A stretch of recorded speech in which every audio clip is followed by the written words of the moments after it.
Hello everyone, कैसे हैं आप सब। होपफुली सब अच्छे होंगे। आप लोगों की पढ़ाई भी बहुत ही अच्छी चल रही होगी।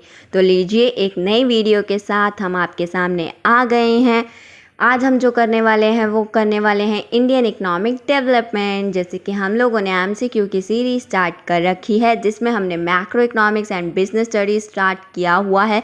कुछ चैप्टर्स कवर हो चुके हैं, किसी ने ना देखे हों तो प्लेलिस्ट बनी हुई है, आप चेकआउट कर सकते हैं।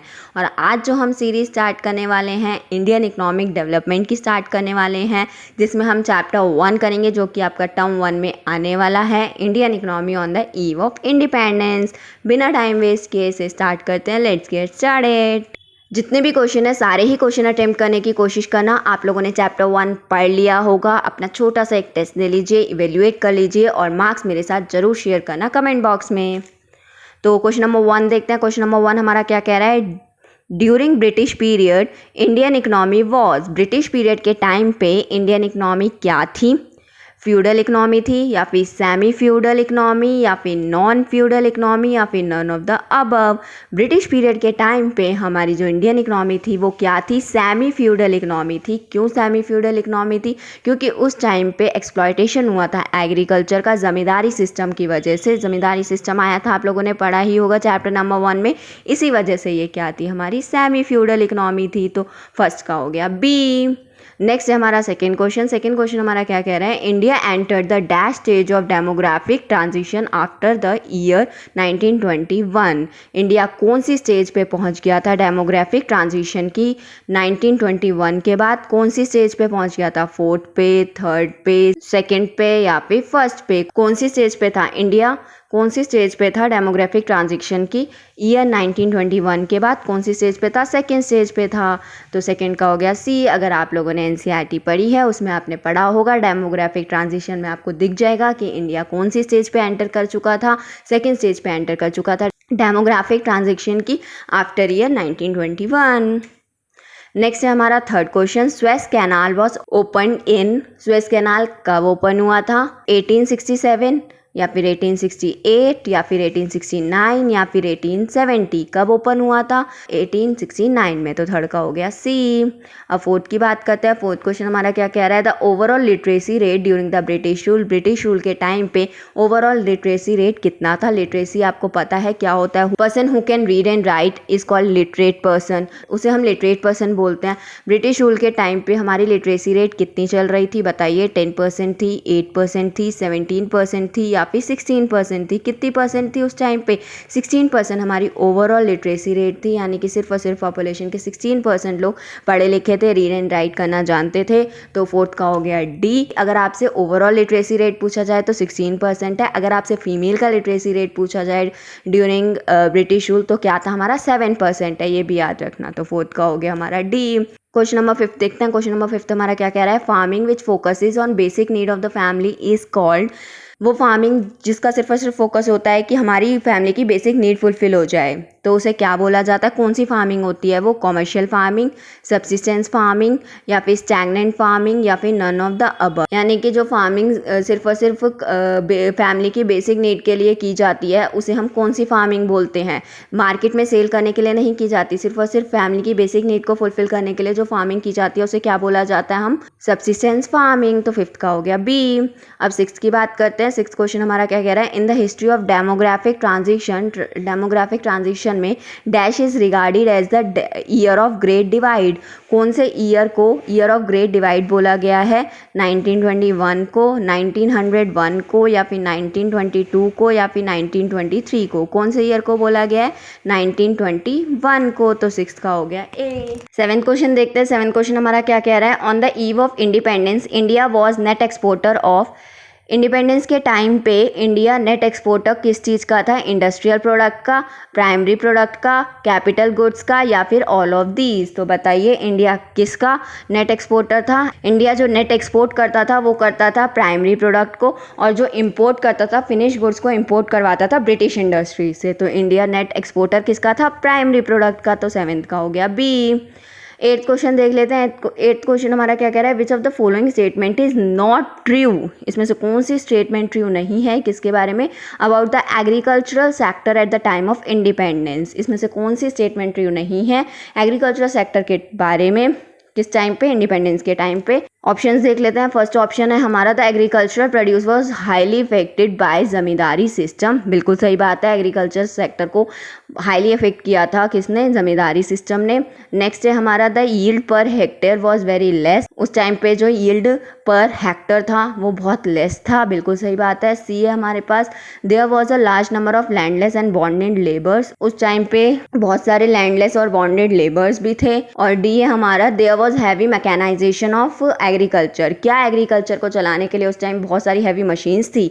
जी नहीं, ऐसा कुछ भी नहीं था। उस टाइम पे एग्रीकल्चर को चलाने के लिए किसी तरीके की हैवी मशीन्स नहीं थी। तो एट्थ का हो गया डी। नाइन्थ की बात करते हैं। नाइन्थ क्वेश्चन हमारा क्या कह रहा है, नाइन्थ क्वेश्चन जो है वो हमारा assertion and reason based question है। ऐसे क्वेश्चंस भी आपके एग्जाम्स में आएंगे, तो देख लेते हैं क्या क्वेश्चन है ये। असर्शन क्या कह रहा है हमारा, Indian economy was source of raw material for British industry. Indian economy क्या था, सोर्स था रॉ मटेरियल का, किसके लिए, ब्रिटिश इंडस्ट्रीज के लिए। और रीज़न क्या है इसका, during colonial period the raw material were exported from India to Britain to be use in the industry. Reason कह रहा है कि कॉलोनियल पीरियड में रॉ मटेरियल एक्सपोर्ट किए जाते थे इंडिया से ब्रिटेन में इंडस्ट्री में यूज़ करने के लिए। इंडिया से ब्रिटेन रॉ मटेरियल एक्सपोर्ट किए जाते थे इंडस्ट्री में यूज़ करने के लिए। ब्रिटेन वाले अपनी इंडस्ट्री में जो रॉ मटेरियल यूज़ करते थे वो कहाँ से एक्सपोर्ट होता था, हमारी इंडिया से एक्सपोर्ट होता था। ये इसका रीज़न है। अब बताइए कि क्या असर्शन सही है, रीज़न सही है, या दोनों सही हैं, असर्शन इसकी करेक्ट एक्सप्लेनेशन है या नहीं है, ये आपको इसमें से बताना है। देखिए बिल्कुल सही कह रहा है असर्शन कि इंडियन इकोनॉमी क्या है, सोर्स था रॉ मटेरियल का ब्रिटिश इंडस्ट्रीज़ के लिए। ब्रिटिश इंडस्ट्रीज़ क्या करती थी, इंडिया से रॉ मटेरियल लेती थी, यानी कि एक्सपोर्ट करती थी इंडिया रॉ मटेरियल, और फिनिश गुड्स को बनाती थी हमारी ब्रिटिश इंडस्ट्री, और इंडिया उसे क्या करती थी, इंपोर्ट करती थी, फिनिश गुड्स को इंपोर्ट करती थी। रॉ मटेरियल तो एक्सपोर्ट करती थी और फिनिश गुड्स इंपोर्ट करती थी। तो ये तो बिल्कुल सही है हमारा असर्शन। और रीजन क्या है, रीजन यही है कॉलोनियल पीरियड में रॉ मटेरियल जो एक्सपोर्ट होता था इंडिया से ब्रिटेन में एक्सपोर्ट किया जाता था। ब्रिटेन अपनी इंडस्ट्री में उसे यूज़ करती थी, उस रॉ मटेरियल को यूज़ करते हुए फिनिश गुड्स बनाती थी, फिर वही फिनिश गुड्स हमारे इंपोर्ट होते थे इंडिया में। तो क्या हुआ, ये हमारा हुआ कि both assertion and reason is true and reason is a correct explanation of the assertion. यानी कि दोनों असर्शन और रीजन दोनों ही सही हैं, और रीजन जो दे रखा है वो करेक्ट एक्सप्लेनेशन है असर्शन की। तो आपको इन क्वेश्चंस में कुछ नहीं देखना, आपको दो स्टेटमेंट दे रखी होगी, आपको दोनों एक स्टेटमेंट रीड करते हुए देखना है कि क्या दोनों स्टेटमेंट सही हैं या दोनों स्टेटमेंट गलत है, या फिर रीजन असर्शन का सही रीजन है या नहीं है। इस तरीके से आपको इस क्वेश्चन को अटेम्प्ट करना है। तो नाइन्थ का तो हो गया सी। टेंथ क्वेश्चन देखते हैं। टेंथ क्वेश्चन हमारा क्या कह रहा है, choose the correct alternative showing chronological order of the following event. देखिए कुछ इवेंट्स पढ़े हैं, यानी कि आपने कुछ टाइमिंग्स पढ़े हैं अपने चैप्टर में, कुछ डेट्स पढ़ी हैं। अब आपको क्या करना है, इसको क्रोनोलॉजिकल ऑर्डर में अरेंज करके बताना है, करेक्ट ऑल्टरनेटिव चूज करना है आपको इसके लिए। देखिए पहले दे रखा है the year of great divide. आप याद कर लीजिए कि कौन सा ईयर था हमारा ग्रेट डिवाइड का। फिर उसके बाद है great famine of Bengal which claim a large tolls of lives, इसका ईयर याद करिए। फिर first train run from Bombay to Thane, पहली ट्रेन कब चली थी बॉम्बे से थाने में, इसका ईयर याद करिए। फिर opening of Suez canal, Suez canal कब ओपन हुआ था, इसका ईयर याद करिए। फिर इसको अरेंज कर लीजिए क्रोनोलॉजिकल ऑर्डर में, यानी कि पहले ये हुआ था, उसके बाद ये हुआ था, उसके बाद ये हुआ था, उसके बाद ये हुआ था। तो देखते हैं क्या क्या कैसे हुआ था। देखिए जो हमारा ग्रेट डिवाइड हुआ था वो कब हुई थी, 1921 में हुआ था। ग्रेट फेमाइन कब हुआ था, great famine of Bengal which claim a large toll of lives, ये कब हुआ था, 1760 से 1770 में। और जो फर्स्ट ट्रेन हमारी मुंबई से थाने चली थी वो चली थी 1853 में, और जो स्वेज कैनाल ओपन हुआ था वो 1869 में हुआ था। अब इसे अरेंज कर लीजिए। तो अब हम इसे अरेंज करते हैं। देखिए सबसे पहले क्या हुआ था, हमारा ग्रेट फेमाइन हुआ था, great famine of Bengal which claim a large toll of lives, तो पहला हो गया सेकेंड, पहला फर्स्ट नंबर पे ये वाला हुआ था। उसके बाद हमारा क्या हुआ था, ट्रेन आई थी, आपकी ट्रेन आई थी ना, फर्स्ट ट्रेन चली थी बॉम्बे से थाने, ठीक है, थर्ड ऑप्शन हो गया। सेकंड पहले, फिर थर्ड ऑप्शन, फिर स्वेज कैनाल ओपन हुआ था, फोर्थ ऑप्शन। फिर उसके बाद फर्स्ट ऑप्शन हमारा ग्रेट डिवाइड आया था 1921। तो यानी कि सीरीज़ क्या बन रही है, सेकंड, थर्ड, फोर्थ, देन 1, ठीक है। अब आपको इसमें सीरीज़ देखनी है, ये रही हमारी ये series, second, third, fourth and 1, यानी कि इसका आंसर क्या हो गया, 10th का हो गया सी। अब 11th क्वेश्चन देखते हैं। 11th क्वेश्चन हमारा क्या कह रहा है, dash infrastructure include educational, health and housing facilities. हमने इंफ्रास्ट्रक्चर में 2 एलिमेंट्स पढ़े हैं अपने, social element and economics element. Economics element में आपका ट्रांसपोर्टेशन, रेलवे, ये सब आ गया। और सोशल में क्या आता है हमारा, एजुकेशनल, हेल्थ, हाउसिंग फैसिलिटीज़, जो कि हमारी कंट्री की डेवलपमेंट के लिए होती है, वही हमारे इंफ्रास्ट्रक्चर होती है। आप लोगों ने इंफ्रास्ट्रक्चर के बारे में अगर पढ़ा होगा तो आपको पता होगी कि आपके 2 एलिमेंट है। तो बताइए जो एजुकेशनल, हेल्थ और हाउसिंग फैसिलिटीज़ है वो किस में आता है, इकोनॉमिक्स में आता है, सोशल में आता है, या फिर बोथ ए एंड बी है, या नन ऑफ दीज है। जो हमारा educational, health and housing facilities आती है वो किस में आती है, सोशल में आती है। तो 11th का हो गया बी। 12th की बात करते हैं। 12th क्वेश्चन हमारा क्या कह रहा है, dash is the one which shows little और no growth in national income. तो बताइए क्या है जो कि थोड़ा सा या फिर बिल्कुल भी ग्रोथ नहीं दिखाती है नेशनल इनकम में, backward economy, stagnant economy, occupational structure, या फिर नन ऑफ दीज। क्या बोला जाता है उसे क्या बोलते हैं, stagnant economy is the economy which shows little और no growth in national income. तो 12th का हो गया बी। 13th क्वेश्चन देखते हैं। 13th क्वेश्चन हमारा क्या कह रहा है, first Indian census was conducted in, first Indian census कब हुआ था हमारा, 1885 में, या फिर 1854 में, या फिर 1881 में, या फिर 1880 में। अगर आप लोगों ने पढ़ा होगा इंडियन फर्स्ट सेंसस कब हुआ था हमारा, 1881 में। तो 13th का हो गया सी। अब 14th की बात करते हैं। 14th क्वेश्चन हमारा क्या कह रहा है, dash refers to a shift from cultivation for self consumption to cultivation for the market.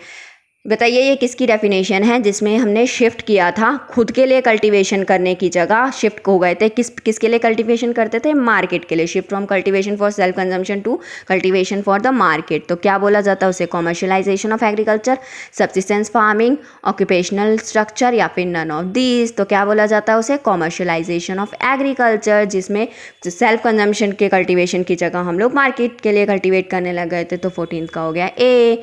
15th फिर से असर्शन एंड क्वेश्चन आ गया आपका। तो पहले असर्शन देख लेते हैं। असर्शन क्या कह रहा है हमारा, infant mortality rate refers to the number of infant living per 1000 live birth.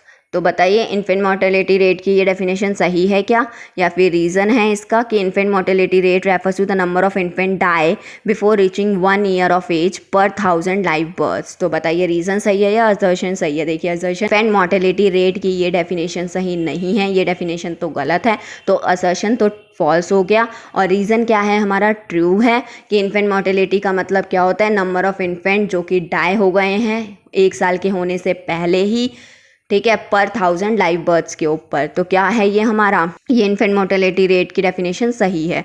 तो 15th का क्या हो गया, असर्शन तो फॉल्स है लेकिन रीज़न क्या है, ट्रू है। तो 15th का हो गया हमारा बी। आज के लिए बस इतना ही। बाकी अगर आपको बाकी की वीडियोस भी देखनी हो तो चैनल को सब्सक्राइब कर देना। जब चैप्टर 2 आएगा तो आपके पास नोटिफिकेशन आ जाएगी, फिर उसके बाद आप उसके भी MCQ प्रैक्टिस कर सकते हैं। अब मिलेंगे नेक्स्ट वीडियो में, तब तक चैनल के साथ जुड़े रहिए और इसी तरीके से पढ़ते रहिए। Thank you so much.